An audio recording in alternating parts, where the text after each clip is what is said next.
합니다. 오늘은 사무엘상 5장 1절부터 12절 본문을 말씀을 통해서 승리의 여정이다 라고 하는 제목으로 이렇게 말씀을 전할 때 하나님께서 권능으로 능력으로 우리 마음 가운데 역사해 주시기를 참으로 소망합니다. 저는 이 말씀을 준비하면서 이 본문은 너무나도 잘 알려진 본문입니다. 법궤가 뺏겼습니다. 그런데 이 법궤가 하나님이 스스로 능력을 발휘하셔서 그냥 그 뺏긴 블레셋 땅에서 능력을 하나님께서 베푸셔서 스스로 법궤가 이렇게 이스라엘로 옮겨지게 되는 그런 잘 알려진 이야기입니다. 저는 이것을 한 주일 동안 묵상하면서 이것을 좀 이렇게 적용을 해보고 싶었습니다. 왜 사람은 변하지 않는가? 왜 나는 변하고 싶은데 왜 변하지 않는가? 라고 하는 질문을 이 본문을 통해서 한번 그런 식으로 이걸 적용하면서 한번 묵상을 해보았습니다. 평소에 참 나는 하나님의 뜻대로 살고 싶은데 왜 나는 머리로 생각하는 것과 반대로 행동하는 것과 왜 그러는 걸까? 라고 하는 생각을 하면서 성경에는 그것에 관한 힌트와 그것에 관한 이야기들을 여러 본문을 통해서 이야기하고 있지만 특별히 오늘 사무엘상 이 본문을 통해서 성경이 강조하고 있는 것이 있습니다. 그것을 이렇게 한 부분 말씀드리겠습니다. 성령께서 제가 어눌하게 이야기해도 성령께서 저를 들어 사용하셔서 감동의 역사를 주시기를 주님의 이름으로 주님의 이름으로 간절히 기도를 드립니다. 오늘 행동을 달아보시는 하나님이라고 하는 것이 어떻게 보면 사무엘서를 다 그렇게 요약할 수가 있습니다. 하나님은 우리의 마음의 중심의 무게를 달아보십니다. 무엇을 더 중요하게 생각하는가? 무엇을 더 무겁게 생각하는가? 하나님을 더 무겁게 생각하는가? 자기 자신의 어떠함을 더 무겁게 생각하는가? 이렇게 무게를 달아봐서 하나님께서는 교만한 자는 낮추시고 겸손한 자는 높이신다 라고 하는 것이 사무엘서 전체를 그렇게 요약한다라고 제가 수차례 말씀드렸습니다.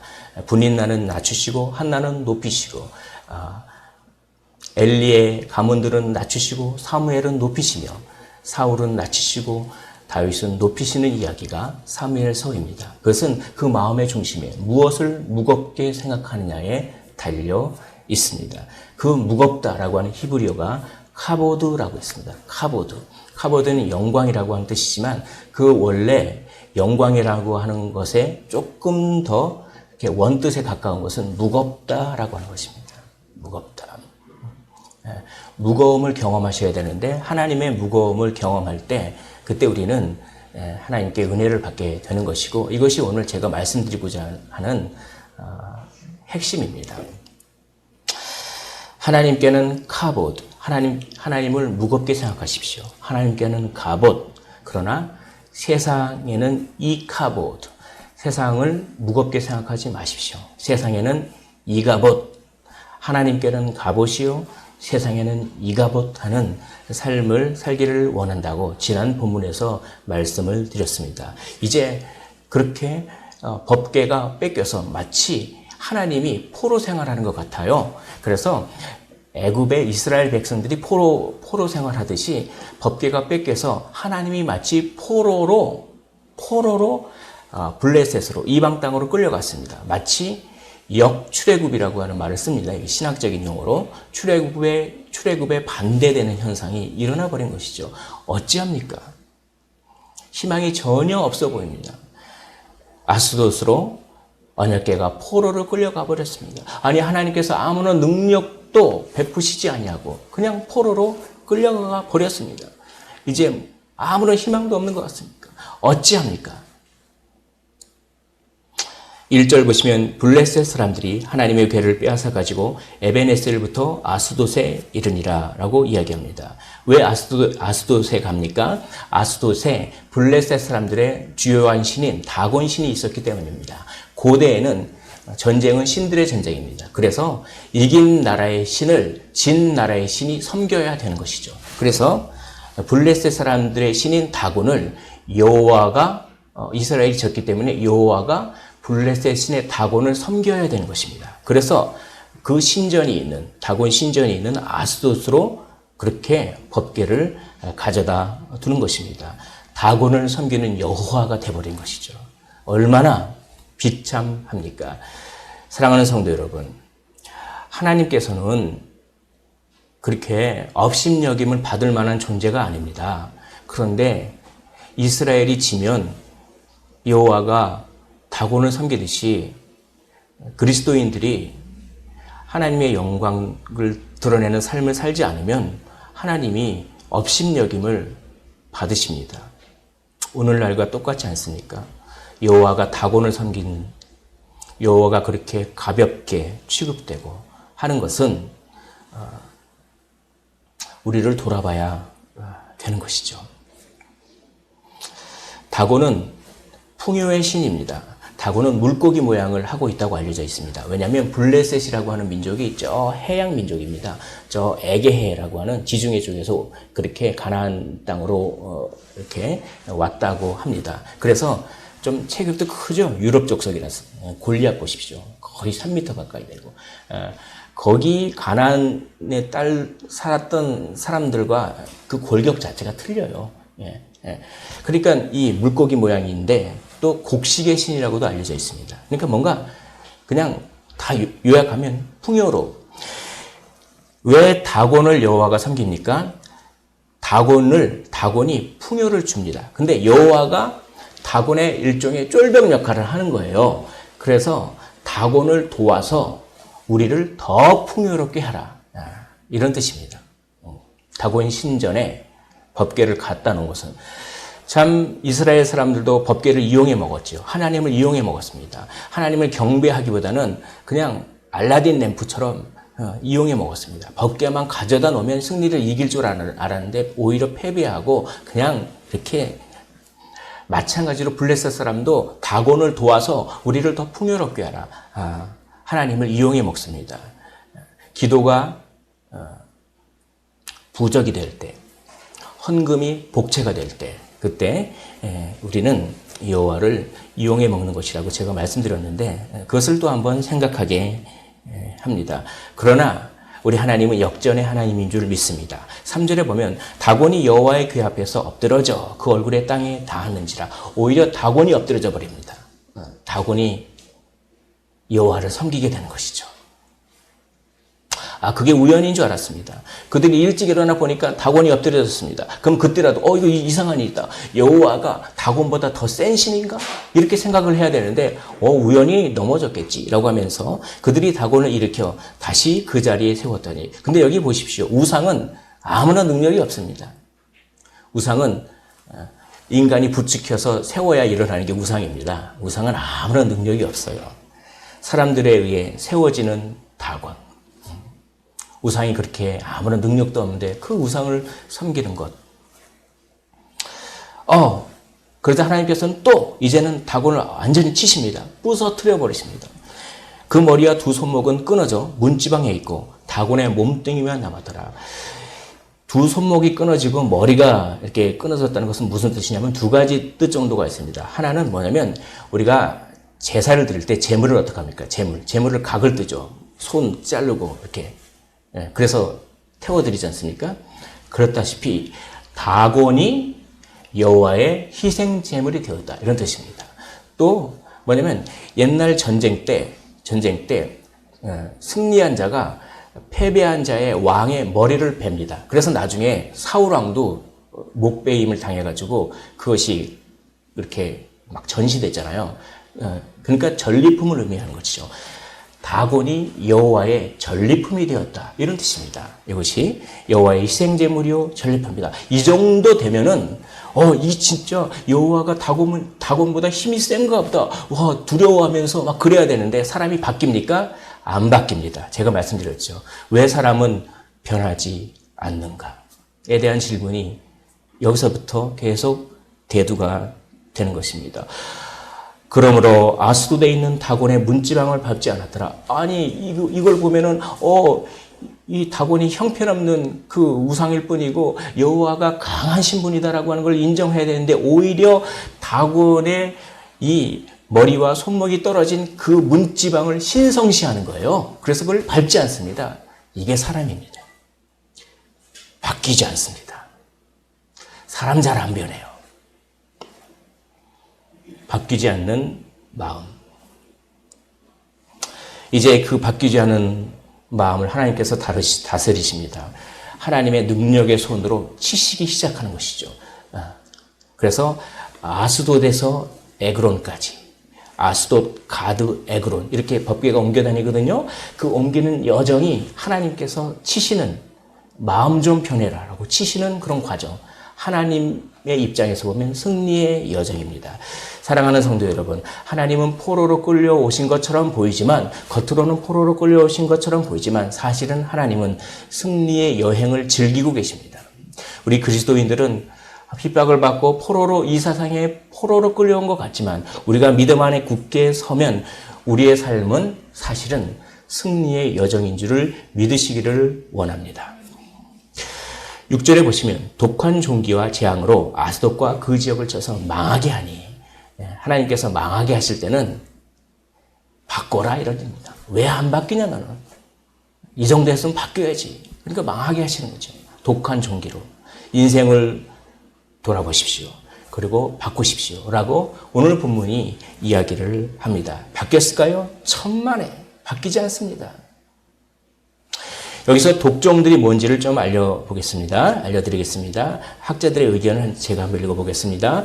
여기서 말하는 독종들은 특히 임파선 전염병, 즉 겨드랑이나 사타구니에 임파선이 부어올라 염증이 생기는 증상이었을 수 있다라고 이렇게 얘기합니다. 이런데 막 염증이 막 생기고 막 그런 것이죠.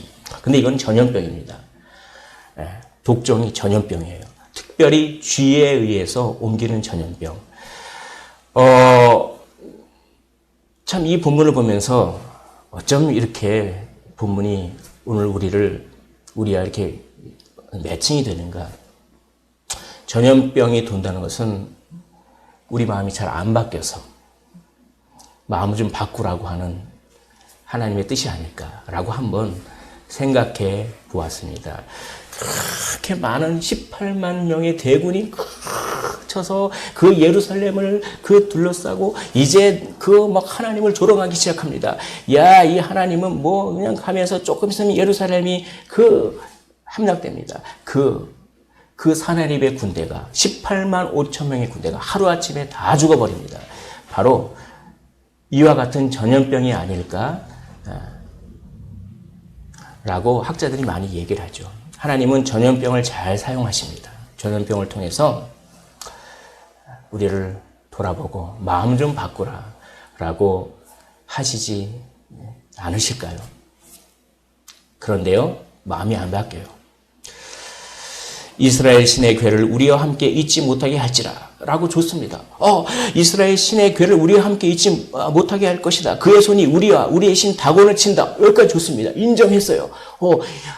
그들의 신이 다곤을 치는 거 보니까 다곤보다 센 것 같다. 그러면 어떡합니까? 마음을 바꿔서 그러면 빨리 그 괴를 이스라엘로 돌려보내야겠다라고 하는데 그렇지 않습니다.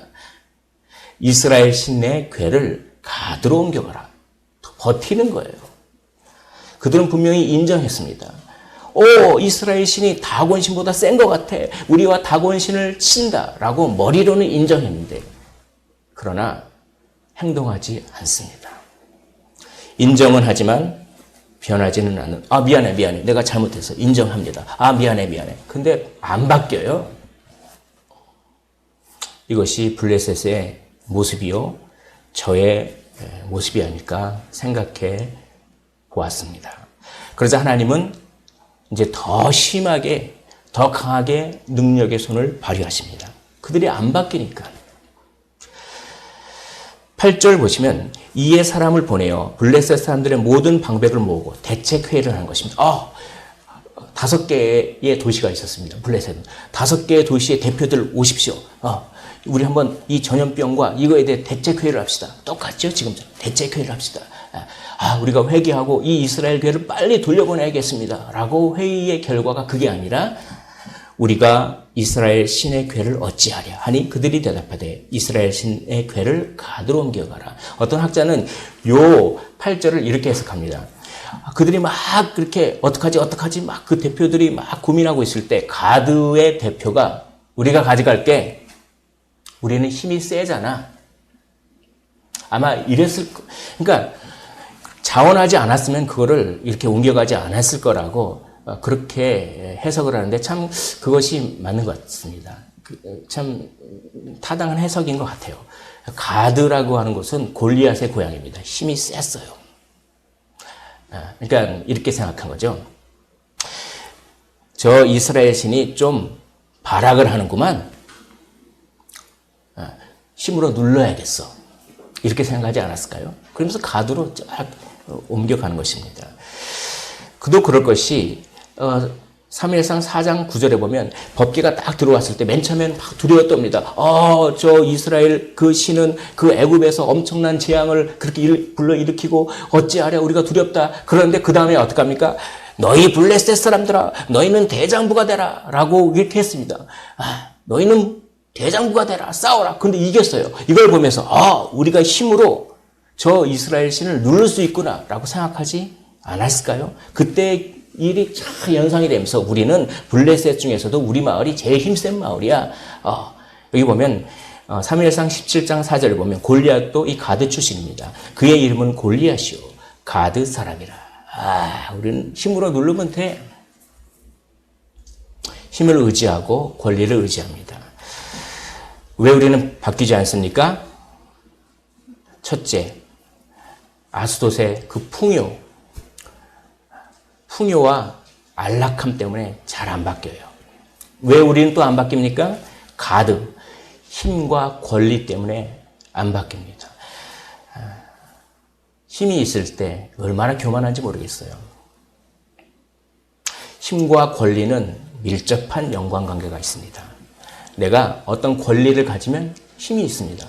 자, 어떤 종업원으로 일할 때는 권리가 없어요. 힘이 없습니다. 근데 그 사람이 종업원으로 퇴근을 하고 어느 가게에 손님으로 갑니다. 그러면 권리가 생깁니다. 힘이 있어요. 갑이 되는 거죠. 힘과 권리는 그렇게 어떻게 합니까? 밀접한 관계가 있습니다. 우리가 권리를 가질 때, 우리가 힘을 가질 때 조심해야 돼요. 그것 때문에 완악해질 수가 있습니다. 나는 교회에 어떤 직분이야? 내가 교회를 위해서 물질적으로 얼마나 했는데 이런 것들이 왜곡된 힘과 권리가 될 때 참 바뀌지 않죠. 바뀌어야 되는데. 이 권리는 또 힘이 약하다고 해서 권리가 없는 것이 아닙니다. 누가 나한테 손해를 끼쳤을 때 나는 그 사람에 대해서 어떤 권리를 갖습니다. 그거는 힘이 생기는 거예요. 그때 손해를 보고 억울한 일을 당할 때 권리가 생길 때 그걸 지혜롭게 잘 해야 됩니다. 이런 권리 때문에 잘 안 바뀝니다. 나는 권리가 있어. 나는 힘이 있어. 우리는 사실 궁극적인 권리와 권세를 가졌습니다. 요한복음 1장 12절에 영접하는 자, 곧 그 이름을 믿는 자들에게는 하나님의 자녀가 되는 권세를 주셨으니 이 권세는 권력으로 번역할 수 있습니다. 권리로 번역할 수 있죠. 적용할 수 있죠. 우리는 그리스도인이라고 하는 권리를 가졌습니다. 그러나 그 권리를, 그 힘을 우리가 겸손하게 하는데 써야 합니다. 세상 사람들은 힘과 권리를 자기를 주장하는 데 쓰지만 그리스도인은 힘을 낮아지는 데 써야 합니다. 사랑하는 성도 여러분, 우리의 힘을 우리가 더 많이 낮아지고 겸손하게 되는데 사용하십시오. 세상은 자기를 주장하기 위해 힘과 권리를 사용하지만 그리스도인은 자기를 부인하기 위해 힘과 권리를 사용합니다. 이렇게 자기를 부인하기 위해 힘과 권리를 사용하면 변한다 이런 말입니다. 왜 안 변합니까? 자기를 주장하기 위해 자존심이죠, 이런 것들이. 권리를 사용하기 때문에 안 바뀝니다. 그러나 자기를 부인하기 위해 권리를 사용하면, 누가 나한테 손해를 입히면, 그러면 나는 그 사람에게 권리가 있는데 그 권리를 자기를 부인하는 식으로 그를 사용하면 내가 바뀌는 거예요. 그 사람은 안 바뀌지만, 그 사람은 여전히 완악하지만 나는 바뀝니다. 근데 하나님은 그걸 원하시는 거죠. 왜 그 사람을 바꿈으로 말미암아 그 사람이 바뀌었기 때문에 내가 바뀌어야 합니까? 그 사람과 그 상황과 전혀 상관없이 내가 바뀌는 걸 하나님은 좋아하십니다. 그런데 그런 힘과 권리를 잘못 사용해서 왜곡되게 사용했기 때문에 우리는 바뀌지 않는 것입니다. 피차 사랑의 빛 외에는 아무에게든지 아무 빛도 지지 말라. 로마서 13장에서 바울은 얘기합니다. 빚진 마음을 가지십시오. 사실 우리는 권리가 하나도 없습니다. 우리는 전부 빚밖에 없습니다. 우리는 영벌 받을 수밖에 없었던 존재입니다. 우리는 벌레만도 못한 자이며 우리는 죽을 수밖에 없는 존재였습니다. 그런 우리를 예수 그리스도, 하나님이신 예수 그리스도의 핏값으로 사셨습니다. 우리는 예수 그리스도의 핏값만큼의 빚이 있습니다. 무한대의 빚이 있습니다. 우리는 권리를 주장할 하등의 어떤 근거도 없습니다. 그러므로 그것을 깊게 마음에 새길 때 우리 안에 오히려 변화할 수 있는 능력이 생긴다라고 성경은 그렇게 가르칩니다. 우리 안에 골리앗이 있습니까? 우리 안에 가드 사람들이 막 있습니까? 나는 이런 권리를 가졌어. 나는 정당해. 말싸움을 하면 대부분 권리 싸움입니다. 내가 옳았어. 내가 정당해. 다 권리 싸움이죠. 그래서 그게 감정 싸움으로 되고 그냥 풍비박산으로 되는 다 힘의 싸움이요 권리의 싸움인데 그것을 자기를 부인하는 데 사용하면 그 결과 사랑이 만들어집니다. 자기를 주장하려는 힘을 빼는 비결은 빚진 마음을 갖는 것입니다. 우리 안에 뿌리 깊게 내리고 있는 그 힘을 뺄 때 하나님이 우리 대신 싸워 주십니다. 사랑하는 성도 여러분, 우리 안에 깊게 뿌리 내리고 있는 힘과 권리를 자기를 부인하는 데 사용하면 하나님이 우리 대신 싸워 주실 줄 믿으시기를 원합니다. 이제 이 가드로 옮겨갔는데 하나님께서 심히 큰 환난을 그 성읍에 더합니다. 그래서 작은 자와 큰 자를 다 쳐버립니다. 그래서 더 독한 전염병이 나게 그렇게 만든 것입니다. 좀 변하라고. 변했을까요? 안 변하죠. 안 변합니다. 이제 그들은 이에 그들이 변했더라 라고 하면 얼마나 좋을까요? 그러나 이에 그들이 하나님에게를 에그론으로 보내니라. 왜 에그론으로 보냈을까요? 우리는 그것을 열왕기하 1장 2절을 통해서 알 수 있습니다. 아하시아라는 왕이 병에 들렸습니다. 아하시아가 사마리아에 있는 그의 다락 난간에서 떨어져 병들매 사자를 보내며 그들에게 이르되 가서 에그론의 신 바알세붑에게 이 병이 낫겠나 물어보라 하니라. 아니 아하시아는 그래도 그 이스라엘 사람인데 이스라엘의 왕인데 여호와께 병 낫기를 기도해야지 왜 에그론의 신 바알세붑의 병 낫기를 물어봅니까? 이렇게 엘리야가 얘기했거든요. 에그론이라고 한 것은 바알세붑이라고 하는 신이 있는데 그 신이 치료의 신으로 유명했습니다. 바로 막 독한 종기가 나니까 이제 항복하고 괴를 그렇게 그 이스라엘로 보내는 것이 아니라 그래 독한 종기가 나니까 이제 에그론으로 가서 치료의 신으로 가서 치료하자. 안 변합니다. 왜 안 변합니까? 우리가 치료의 능력이 있다고 생각하기 때문에 안 변해요. 이건 뭡니까? 스스로 해결하라고 하는 마음. 우리 힘으로 해결하려고 하는 마음이 있으면 안 변합니다. 주님이 해결해 주십니다. 주님이 해결해야 하십니다. 라고 주님을 인정합니다. 하면 변합니다. 그러나 우리가 해결할 수 있어. 우리가 해결할 수 있어. 라고 하면 안 변합니다. 물론 그냥 아무것도 안 하고 그냥 뭐 그렇게 운명론자처럼 하라는 얘기는 아닙니다. 우리가 해야 할 바를 최선을 다해서 하지만 궁극적으로 문제를 해결하시는 분은 주권자 하나님을 인정하라고 하는 것입니다. 잠언에 너의 길을 그에게 맡기고 그를 인정하라. 그러면 범사에 그가 너의 길을 인도하시리라 라고 하는 말씀을 기억하시기를 원합니다. 이제까지 우리는 아스돗, 가드, 에그론, 즉 아스돗은 풍요를 상징합니다. 가드의 힘을 상징합니다. 에그론의 해결을 상징합니다. 풍요와 힘과 해결을 추구하는 마음이 하나님의 말씀 앞에서조차 자신을 굽히지 않게 변화시키지 않으려고 그 애굽왕 바로가 그렇게 그 이스라엘 백성을 보내지 않은 것처럼 그렇게 이 블레셋 사람들이 그렇게 맞으면서도 하나님께 맞으면서도 변하지 않고 이스라엘의 그 하나님의 언약궤를 보내지 않는 그 완악함 우리의 모습은 아닐까요? 풍요와 안전을 추구하십니까? 힘과 권리를 추구하십니까? 내가 해결할 수 있어 라고 하는 마음 이것은 전부 자존심과 연결되어 있습니다. 자존감과 자존심이 하나님보다 더 무거우면 안 바뀝니다. 그러나 하나님의 말씀이 풍요와 힘과 해결과 이 모든 자존감보다 하나님의 말씀이 더 무거우면 바뀝니다.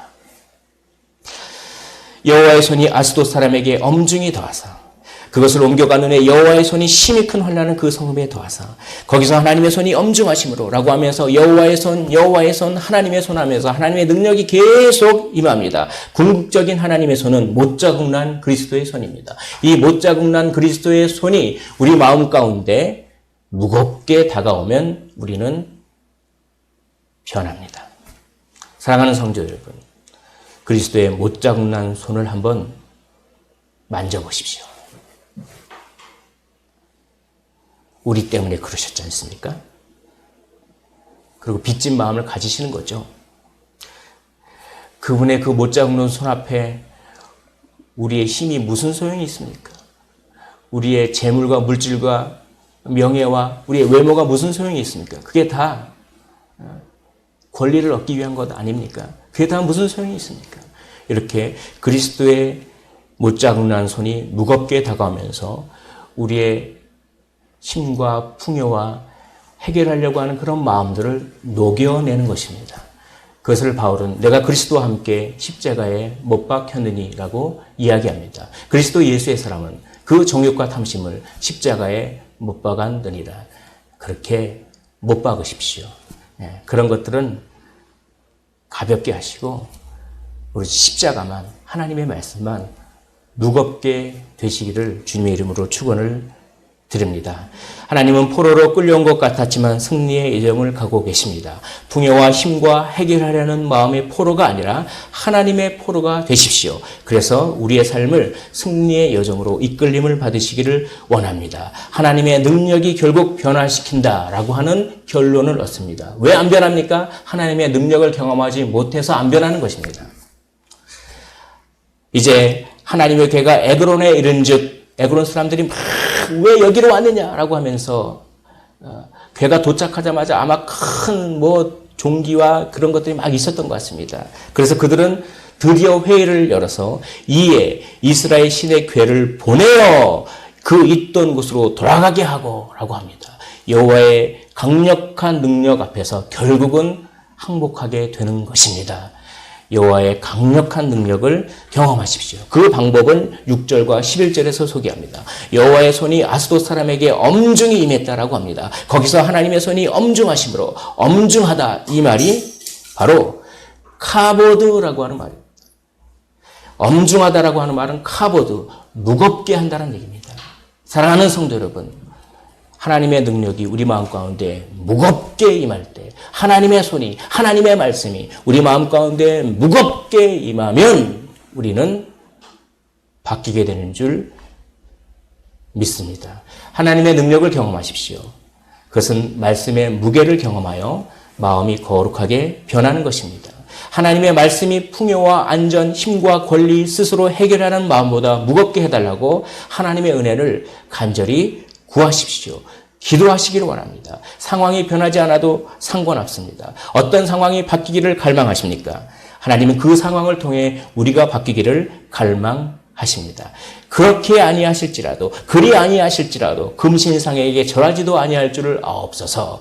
너희가 금신상에 절하면 내가 불을 화마에 던져 넣겠다라고 그 다니엘의 세 친구에게 얘기했지만 하나님께서 계시면 우리를 불로부터 보호해 주실 것입니다 라고 말한 다음에 그러나 그렇게 하지 아니하실지라도 불에서 우리를 보호하지 아니하실지라도 내가 불에서 타 죽게 될지라도 금신상에게 절하지 아니할 줄을 아옵소서. 왜입니까? 하나님의 말씀의 능력을 경험했기 때문에 이런 고백을 합니다. 하나님의 말씀이 무겁게 다가오기 때문에 이런 고백을 합니다. 이런 다니엘과 다니엘의 세 친구들은 요시아의 개혁 운동에 있을 때 아주 어린 아이들이었을 것입니다. 요시아는 율법책을 발견했습니다. 그래서 그 율법책을 읽기 시작합니다. 낭독합니다. 거기 있던 사람들이 다 우는 거예요. 그 요시아 이전의 사람들은 그 왕들은 율법책을 내팽개쳐가지고 어디에 있는지 몰랐는데 그 율법 아마도 신명기의 말씀일 겁니다. 그 신명기의 말씀을 막 읽을 때 거기에 신명기의 28장에 보면 저주의 말씀인데 너희가 이렇게 하면 하나님의 저주를 받고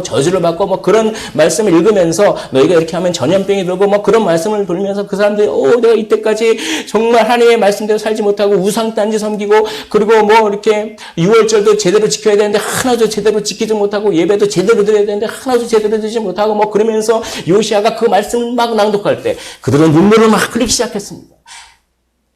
그때 그 자리에 다니엘과 세 친구가 있지 않았을까요? 그 어린 것들이 어른들이 말씀을 들으면서 우는 모습을 보지 않았을까요? 말씀이 무겁게 다가왔을 것입니다. 그리고 그리 아니하실지라도 금신상에게 절하지도 아니할 줄을 아옵소서.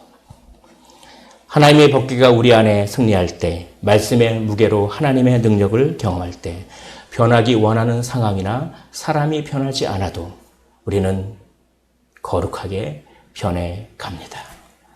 하나님의 말씀을 부지런히 접촉하십시오. 악한 바이러스 접촉하지 않기 위해서 얼마나 노력합니까? 그와 마찬가지로 선한 영향력, 말씀의 영향력을 부지런히 접촉하십시오. 말씀을 만지십시오. 말씀을 읽으십시오. 말씀을 생각하십시오. 말씀을 깊숙이 우리 안에 적용하십시오. 그러면 말씀이 능력이 되어 우리에게 무겁게 다가오게 될 것입니다. 이렇게 변해가는 과정이 승리의 여정입니다. 오늘 법궤는 포로처럼 끌려왔지만 승리의 여정을 가진 것처럼 우리도 하나님의 말씀을 무겁게 경험한다면 우리의 삶이 고단하고 힘들지라도 하나님은 우리를 승리한 사람이라고 불러주십니다. 이스라엘이라 불러주시는 거죠. 하나님과 및 사람과 겨루 이겨노라. 너희는 지금 힘들고 어려우냐? 그러나 너희가 힘들고 어렵기 때문에 나를 더 간절히 찾고 하나님의 말씀을 읽으며 주의 것을 묵상하며 하나님의 말씀을 무겁게 대하는구나. 너희는 몸은 힘들고 너희는 고단하고 핍박과 조롱을 받을지언정 내 눈에는 너희는 이스라엘이다. 너희는 승리자다. 너희의 삶은 승리의 여정이다. 라고 하나님께서 해 주시지 않겠습니까?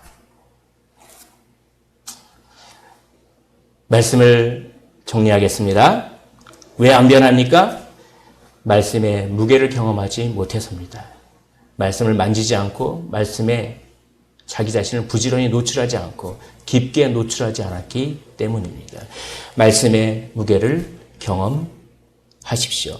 왜 나는 변하지 않는가? 라고 질문하지 마시고 왜 나는 하나님의 말씀을 읽지 않는가? 왜 나는 하나님의 말씀을 깊게 마음에 새기지 않는가? 라고 질문을 바꿔야 합니다.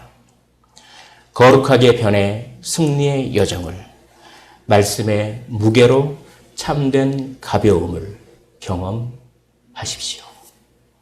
여호와의 손이 아스돗 사람에게 엄중히 더하사 거기서 하나님의 손이 엄중하심으로 시간 찬양하고